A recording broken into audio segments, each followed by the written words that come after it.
এই গরমের মধ্যে যেসব বোনেরা বাসায় গেঞ্জি বা টি শার্ট পরেন তাদের উদ্দেশ্যে কিছু কথাগুলো মনোযোগ দিয়ে শুনবেন, ইনশাল্লাহ অনেক কিছু বুঝতে পারবেন। যেসব বোনেরা বাসায় গেঞ্জি বা টি শার্ট পরেন, আপনারা কি জানেন কার কার সামনে গেঞ্জি বা টি শার্ট ব্যবহার করা যাবে? অনেকেই হয়তো বলবে মারামদের সামনে ব্যবহার করা জায়েজ আছে, কিন্তু আপনার ধারণা সম্পূর্ণ ভুল। কারণ যে আপনার বাবা হয়, যে আপনার ভাই লাগে, সেই সম্পর্কের আগেও তাদের আরো একটি সম্পর্ক আছে, তারা হলো পুরুষ।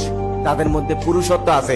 আপনি যখন গেঞ্জি বা টি শার্ট পরে তাদের সামনে হাঁটাচলা করবেন, ঘোরাঘুরি করবেন, তখন তাদের মানসিক চিন্তা ভাবনায় পরিবর্তন আসতে পারে। তখন তারা খারাপ রাস্তায় পা দিতে পারে। কারণ মানুষটি সবসময় শয়তান ধোঁকা দিতে থাকে, তাই তারা শয়তানের ফাঁদে পা দিয়ে ফেলতে পারে, অবৈধ কাজে লিপ্ত হতে পারে। আপনার সাথে না করলেও অন্য কাউকে সুযোগ পেলেই ধরে বসতে পারে। হাদিসে বলা আছে, কিয়ামতের আগে ভাই তার বোনের সঙ্গে, বাবা তার মেয়ের সঙ্গে, ছেলে তার মায়ের সঙ্গে জিনায় লিপ্ত হবে। আস্তাগফিরুল্লাহ, নাউজুবিল্লাহ। আল্লাহ তাদেরকে হেদায়েত দান করুক, আল্লাহ তাদেরকে ক্ষমা করুক। খবরে অলরেডি এইসব আপনি শুনতে পারবেন, এইসব অলরেডি শুরু হয়ে গেছে। এর কারণ কি জানেন? একমাত্র মেয়েদের বেপরদা।